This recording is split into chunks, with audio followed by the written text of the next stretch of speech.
ایک چھوٹا سا گاؤں تھا۔ وہاں ایک درزی رہتا تھا۔ درزی کا مزاج سخت تھا، زبان تیز، چہرہ سنجیدہ۔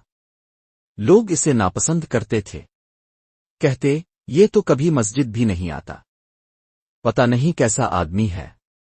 ایک دن گاؤں میں ایک عالم دین آئے، شیخ عبد الرحمن۔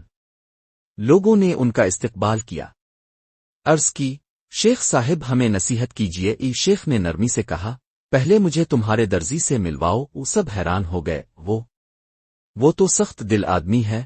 شیخ نے مسکرا کر کہا پھر بھی میں اسی سے ملنا چاہتا ہوں۔ جب شیخ درزی کی دکان پر پہنچے، درزی حیران رہ گیا۔ شیخ صاحب اب میرے پاس؟ شیخ بولے میں ایک دعا کے بارے میں سن کر آیا ہوں جو تم نے مانگی اور آسمان تک پہنچ گئی۔ درزی کی آنکھیں بھر آئیں۔ میں تو گناہگار ہوں شیخ جی، بس رات کو ایک بات کہتا ہوں، شاید وہی سچ بولی گئی ہو۔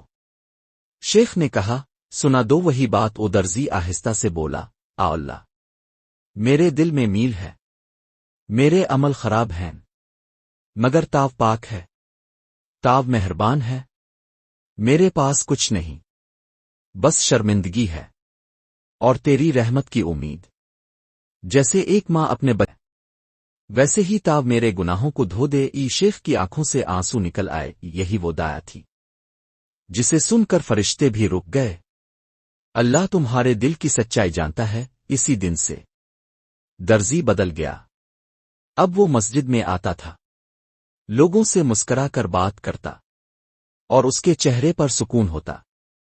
آخر میں شیخ نے کہا یاد رکھو، ایک سچی دعا، ایک ٹوٹے دل کی آہ، آسمان کے دروازے کھول سکتی ہے۔